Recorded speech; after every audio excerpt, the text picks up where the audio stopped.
autor del libro Haciendas y Pueblos de Lima, Historia del Valle del Rímac, de sus orígenes al siglo XX, tomo quinto, dedicado al Callao y Bocanegra. Señoras y señores, estimados jóvenes alumnos, siempre es grato presentar un libro de historia, y mucho más si ese libro es producto de una larga investigación de muchos años, investigación que además revela entusiasmo,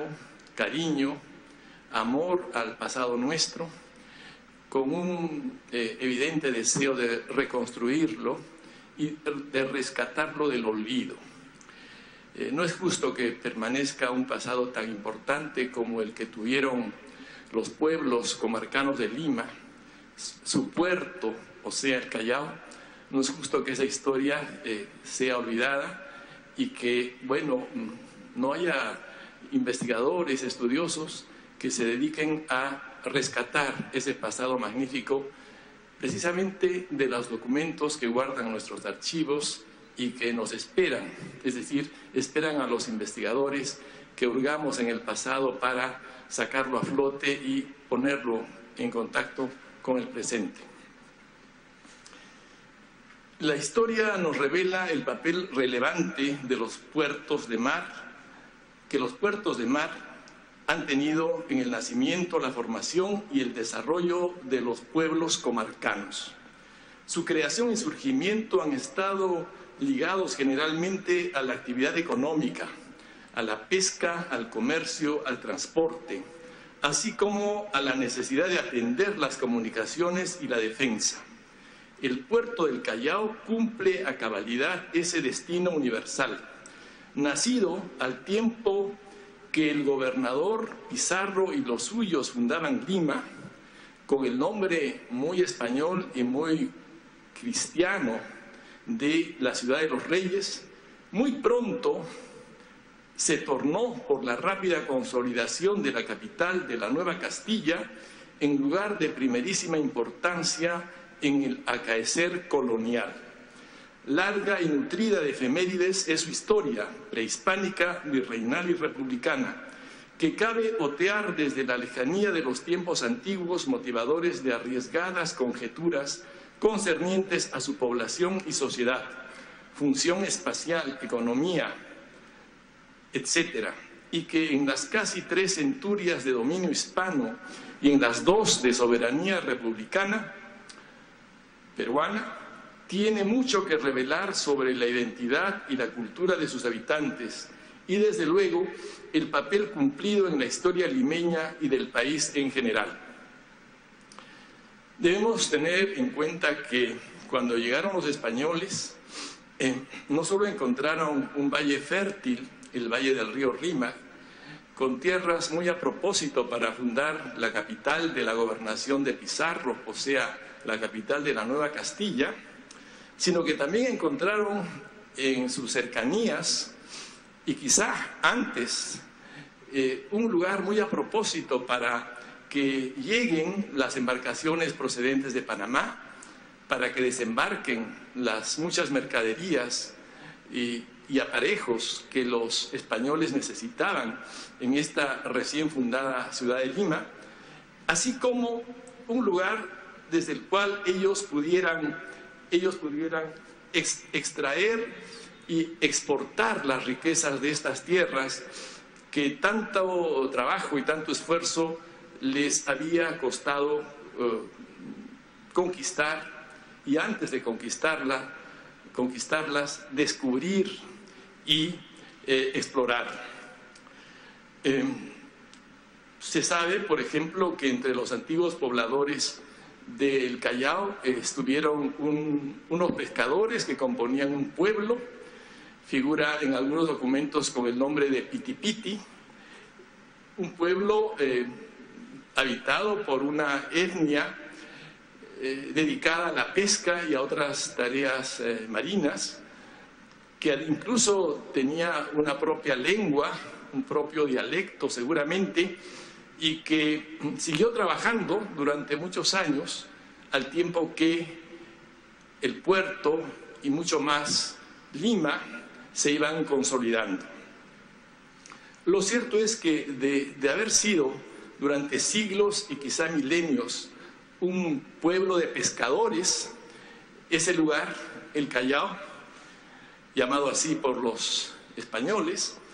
se convirtió con el tiempo en el primer puerto del virreinato. Obviamente, la fundación de Lima originó la existencia del Callao, pero también podríamos decir que la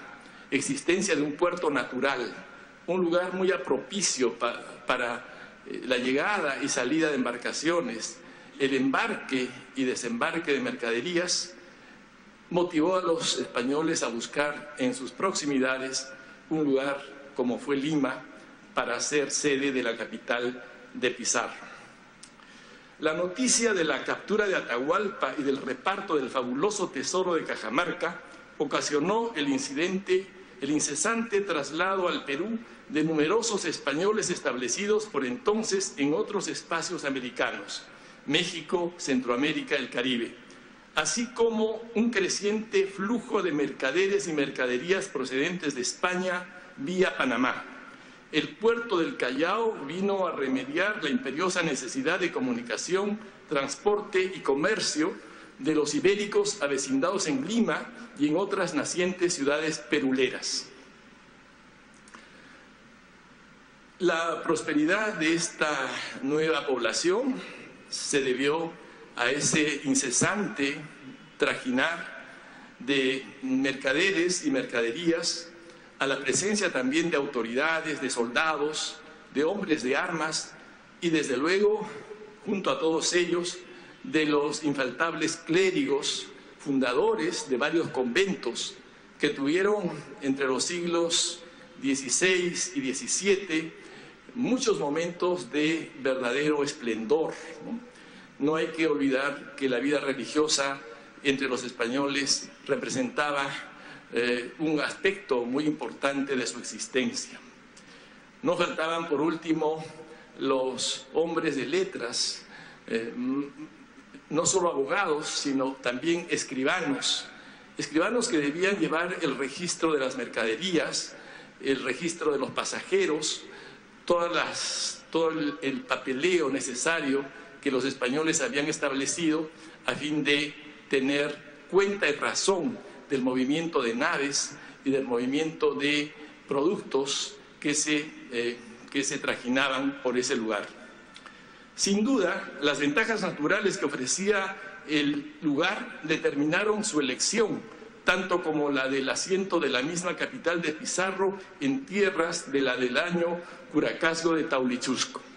Desde entonces y hasta avanzada la República, el puerto reconoció su subordinación a la ciudad de los reyes, así como la presencia real o imaginaria de piratas y corsarios, causantes de alarmas no pocas veces infundadas.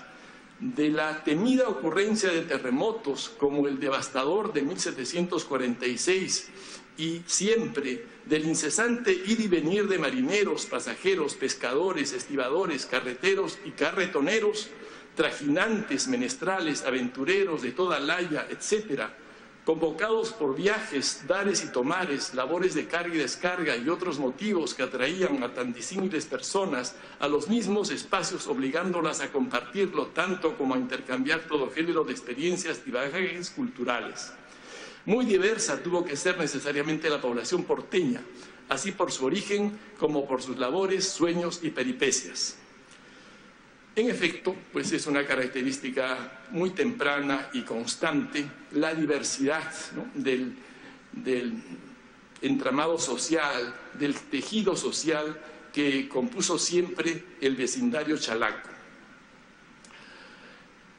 Los anales chalacos están cargados de sucesos de alcance local, regional e incluso nacional. Un sucinto repaso de ellos debe contener al menos la sorpresiva e ingrata presencia del corsario inglés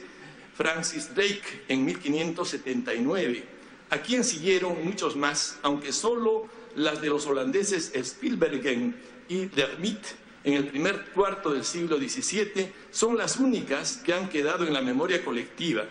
El terremoto y tsunami de 1746, que ocasionó la trágica despoblación y la violenta ruina del amurallado y floreciente casco urbano, plazas, casas, bodegas, conventos, etc., la fundación del pueblo de Bellavista y la edificación del castillo fortaleza del Real Felipe, la construcción del nuevo camino a Lima, los agobiantes asedios militares que sufrió el lugar y su imbatible fortaleza en tiempos de la independencia, las sazonadas y amagos revolucionarios del anarquizante caudillismo republicano, el combate del 2 de mayo de 1866 con la escuadra española, cuya poderosa artillería fue patrióticamente repelida gracias al esfuerzo de toda la sociedad. Quizá ningún suceso convocó tanto a todos los chalacos como el bombardeo español. En tiempos dados a la poesía para expresar ideas y sentimientos muy profundos, síntoma del romanticismo imperante, fueron muchos nuestros escritores más populares que compusieron todo género de renglones rimados, pero también de textos en prosa para condenar a los atacantes ibéricos. Uno de ellos fue el inquieto y trotamundos limeño José Arnaldo Márquez, el cual manifestó su profunda admiración ante la solidaridad que en los diversos grupos sociales de Lima había suscitado el conflicto. Cito a José Arnaldo Márquez. El pueblo, dice Márquez, tenía la conciencia de que estos medios de defensa eran insuficientes para triunfar de un ataque vigoroso, dirigido con alguna inteligencia. Y si bien sabía perfectamente que en todo caso el honor del Perú tenía que ser levantado muy alto, aunque fuera sobre las ruinas del Callao, comprendió que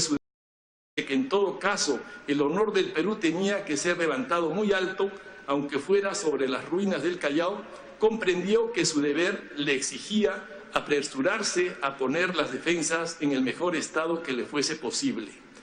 A impulso de esta convicción se realizó uno de los más bellos y conmovedores espectáculos que pueden presentarse jamás en pueblo alguno.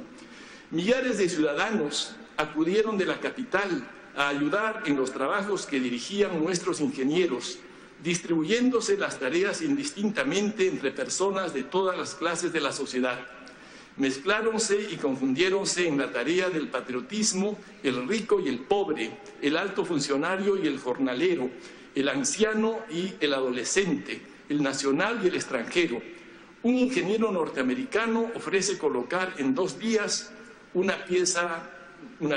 de artillería, un cañón de 450 libras, si se le dan 2.000 trabajadores. La Municipalidad de Lima se dirige al pueblo en demanda de esos brazos y doble, triple número acude al instante mismo y se ve elevarse como por encanto sobre el profundo cimiento la nueva máquina de guerra.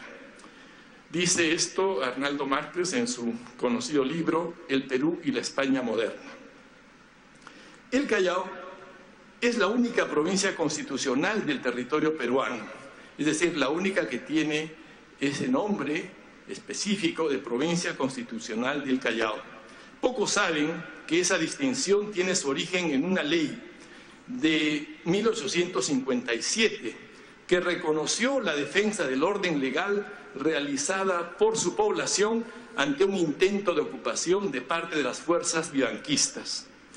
No son pocos los historiadores que han publicado ensayos y narraciones dedicados a recrear y recordar el pasado del puerto limeño. Una somera relación de los que plasmaron los primeros estudios documentados debe consignar, entre otros, a Rosendo Melo, Darío Arrús, Carlos A. Romero, Cosme Dárrigo, Néstor Gambetta, Fernando Romero, Raúl Porras, Guillermo Loman y Ricardo Mariate y Oliva, cuyos pasos han seguido en tiempos recientes María Rodorowski, Manuel Sanutelli y Francisco Quirós, a quienes en los últimos años se han sumado representantes de nuevas generaciones y tendencias historiográficas. La tarea es noble y merece aplauso y respaldo. Fernando Flores Zúñiga, el autor del libro que ahora felizmente y con mucho agrado presentamos, viene a sumarse mediante este 5º volumen de Haciendas y Pueblos de Lima a las filas de los historiógrafos convocados por el muy interesante y provocador pasado chalaco. El libro enfoca en forma documentada el lapso que va del siglo XVI al XIX y consta de un prefacio, 4 partes comprensivas de 7 capítulos, 4 apéndices, fuentes manuscritas e impresas y numerosas ilustraciones escogidas. Flores Zúñiga es un abogado apasionado de la historia del Valle de Lima, especialmente de sus pueblos comarcanos, haciendas, huertas, huacas, caminos, acequias, a la que ha dedicado no solo los 4 gruesos volúmenes que anteceden al presente, sino varios artículos en revistas académicas del medio. Los títulos de esos artículos dan una idea de los intereses de nuestro celebrado autor. Esos son los siguientes: los esclavos de la hacienda Santa Beatriz durante la expulsión de la Compañía de Jesús, la bendita Magdalena, bastión de peruanidad, Pueblo Libre, distrito histórico, apuntamientos sobre el Valle Magdalena, Maranga, San Miguel y Buenamuerte, reseña archivística, los indios residentes en las huacas del Valle de Maranga, una presencia latente y poco estudiada para la etno y la agrohistoria peruanas, de Chaya Calla a la bendita Magdalena. Debo hacer presente que el actual Pueblo Libre es la antigua Magdalena de tiempos coloniales, llamada así porque su iglesia, su pequeña iglesia, su templo parroquial, en realidad un templo para los indios de esa parte del valle, tenía como imagen a la cual estaba dedicado la imagen de la Magdalena. Las mejoras practicadas por el arrendatario de la Chacra Santa Teresa o Lince entre 1813 y 1817, entre otros títulos de su amplio bagaje de trabajos de esta naturaleza. Por cierto, sus estudios, valiosos avances de historia social y económica, aportan un caudaloso acervo informativo que ha enriquecido nuestros conocimientos de la actividad humana en el celebrado Valle limeño, así descrito por el muy recordado Jorge Guillermo Leguía en su nostálgico ensayo Lima en el siglo XVIII. Leguía fue pues un historiador de algo mayor que Porras y que Basadre, y que muy joven escribió este ensayo, Lima en el siglo XVIII. Lamentablemente Leguía murió muy joven y en los pocos años que vivió produjo realmente una obra admirable que no debe ser olvidada. Sobre Lima en el siglo XVIII dice lo siguiente: en la costa central del Perú, ceñido hacia el poniente por el más extenso de los océanos y hacia levante por la más elevada de las cordilleras, limitado al norte y mediodía por dilatados arenales, extiéndese como anhelado oasis entre las inclemencias del árido litoral el ameno valle del Rímac. Cabe señalar cómo en los últimos años se han multiplicado los estudios dedicados al pasado limeño, pero su historia agraria sigue siendo un espacio poco concurrido, vasto campo sobre el cual hay mucho pan que rebanar, pues son contadas y muy puntuales las monografías que existen sobre la materia. A propósito del pasado agrario y pecuario de Lima, debe considerarse que nuestra ciudad capital tuvo a su era un rosario de poblados campestres, hogar de labradores, peones y esclavos, pero también de algunas familias que preferían el descanso de sus vecindarios al ruido y la agitación de esta ciudad de los reyes. Esos pueblos comarcanos fueron Surco, Ate, Lurigancho, La Magdalena, o sea, hoy día llamado Pueblo Libre, Miraflores, Barranco, Chorrillos, centros poblados rodeados de chacras y haciendas, de establos y potreros, de huertas y olivares que durante siglos adornaron a la capital perulera con el verde y florido marco de una hermosa campiña elogiada desde tiempos coloniales. En efecto, a poco de establecidos los españoles en el fértil valle de Lima, en la costa central del Perú, el paisaje empezó a cambiar radicalmente. La introducción de numerosas especies europeas, animales y vegetales ocasionó grandes y no menos graves efectos en la geografía, el ecosistema, el paisaje y la economía aborigen. La favorable impresión que el paisaje de la Vega del Rímac causaba a los sentidos y al intelecto se puede imaginar gracias a descripciones panorámicas como la del estudioso y muy observador jesuita Bernabé Cobo, seducido por la riqueza vegetal extendida ante sus ojos en la primera mitad del siglo XVII. Dice Bernabé Cobo lo siguiente: por beneficio de estas acequias que cruzan y fertilizan la campiña, está a todos tiempos verde, amena y deleitosa, ofreciendo a la vista una fresca y florida primavera. Y como todas las heredades tienen sus casas de campo, a donde se suelen irse a recrear los vecinos de Lima, sin recelo de que las lluvias les agüen sus fiestas y placeres por no llover jamás, hermosean grandemente el valle. Particularmente es muy grande la frescura y verdor que le dan los olivares, platanares y cañaverales de azúcar, las innumerables huertas de árboles frutales que hay de naranjas, membrillos, granadas e higos, viñas y perales con todo género de frutos de la tierra y de España. Las palmas de lejos campean sobre los otros árboles y en especial alegran todo el contorno de la ciudad, los alfalfares con su perpetuo verdor y lozanía, los cuales son tantos que cogen buena parte de esta vega, a causa de ser la alfalfa el sustento común de los caballos y demás bestias de servicio de la ciudad y del campo, por lo cual viene a tener por todas partes de esta ciudad muy buenas y alegres salidas. Fin de la cita del gran cronista jesuita que fue Bernabé Cobo. Este libro que ahora presentamos, consagra las páginas de su 7º capítulo a la actividad agrícola en el así llamado Valle de Bocanegra, postrera división del extenso Valle de Lima, en los términos del puerto y al norte del río Rímac, espacio rural que contempló el surgimiento y desarrollo de algunas haciendas importantes. Finalmente, quienes lean este volumen encontrarán como sustento esencial de sus propuestas abundante y documentación de archivo y periódicos decimonónicos. Son numerosos los expedientes judiciales y los contratos notariales guardados en su mayoría en el Archivo General de la Nación, consultados por Flores Zúñiga, quien se vale de tan primigenia e inédita información para hacer de conocimiento general el pulso del puerto y sus habitantes de muy variada calidad y condición, actores de causas civiles y penales que los llevaron a los estrados judiciales o de acuerdos entre partes que se pactaron en las escribanías ante los ojos inexpresivos de los rádulas. Mérito destacable de Haciendas y Pueblos de Lima, tomo 5, es desplegar un variopinto panorama socioeconómico de los habitantes, que los había de varias calidades. Los más importantes eran los vecinos, seguidos por los moradores y muy lejos por los simples estantes del puerto y Callao de Lima, como en épocas lejanas solía llamársele, propios y ajenos, incluso inmigrantes extranjeros, casi inverosímiles,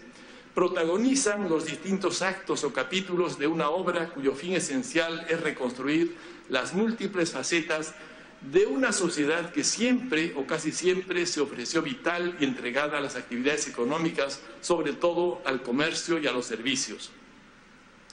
Lugar de paso y almacenamiento de riquezas naturales, metales preciosos, pues Lima era, es verdad, el centro político y económico del virreinato, pero el Callao era el puerto de Lima, puerto de obligado paso, tanto de los que llegaban a Lima, de las riquezas que desde distintos lugares del Perú por vía marítima llegaban a Lima, como lugar también de salida hacia España, vía Panamá y Cuba, como bien saben los alumnos de la Universidad Católica, de las riquezas no solo del Perú actual, sino del Perú grande de aquellos tiempos, del Perú que comprendía a Bolivia, entonces el Alto Perú, o del Perú que también comprendía la audiencia de Quito. Todas esas riquezas entraban y salían en distintos momentos, ciertamente, por el puerto Chalaco.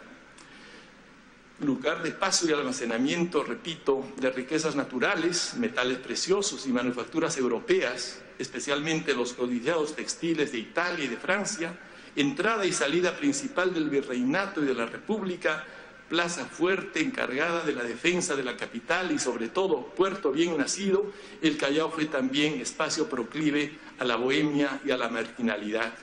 que en las páginas del libro que presentamos tiene desde luego un lugar no menos importante. Es de justicia expresar un particular reconocimiento a Fernando Flores Zúñiga, autor de este libro de historia social, que el culto público lector apreciará por su valioso contingente de noticias y el cálido aliento humano del puerto peruano al que está consagrado. Muchas gracias.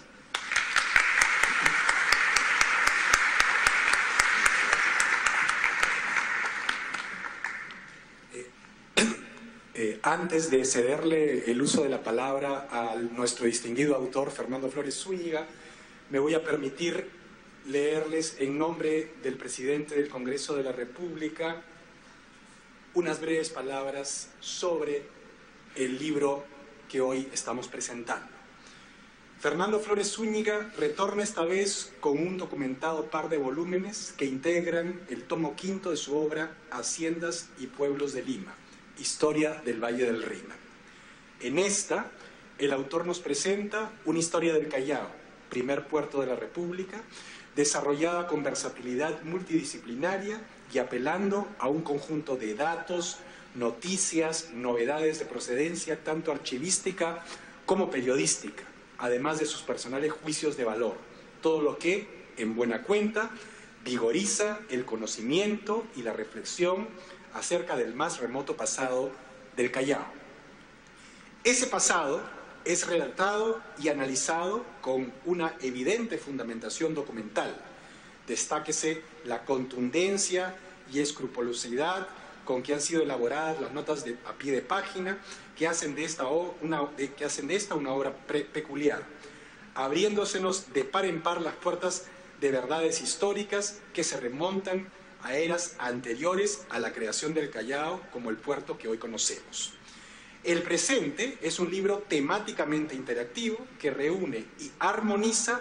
las distintas facetas de las ciencias humanas, con la etnohistoria a la cabeza, para revelar el devenir de un puerto tan único e irrepetible como lo es el Callao, en sus glorias y oscuridades, matizadas a lo largo del tiempo. En tal sentido, con este tomo quinto de Haciendas y Pueblos de Lima, Historia del Valle del Rímac, Fernando Flores Zúñiga nos ha entregado un producto de genuina historia dinámica. Por eso, y por aquello que el propio lector habrá de valorar al conocer los contenidos de este nuevo libro, permítasenos expresar no solo nuestra complacencia, sino también nuestro permanente compromiso de seguir poniendo al alcance de la ciudadanía obras con la necesaria rigurosidad académica, misma que el Fondo Editorial del Congreso del Perú ha procurado preservar a lo largo de 20 años de esmerada labor y amor por la cultura nacional. Firma Luis Galarreta Velarde, presidente del Congreso. Y antes de darle el paso a Fernando, yo quisiera, como presidente, como jefe del Fondo Editorial del Congreso, agradecerle a Mauricio Mulder, que es el presidente del fondo, que ha contribuido enormemente con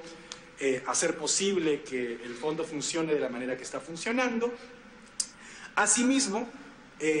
para los integrantes del equipo del Fondo Editorial del Congreso, la producción general a cargo de Jimena Rondón, el diseño y diagramación a cargo de Diana Pantac y la corrección de ortografía y estilo a cargo de Víctor Rojas. Sin más preámbulo, dejo con la palabra al autor del libro, Fernando Flores Zúñiga.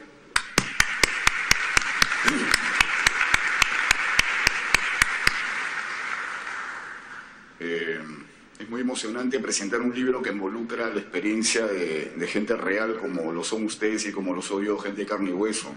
gente que no reunía títulos académicos o estrictamente aristocráticos o oligárquicos, era gente gente de la calle, porque un país se hace en las calles. En la antesala hemos estado comentando con algunos invitados que los Estados Unidos, especialmente puertos como Nueva York o San Francisco o Boston, se hicieron en las calles.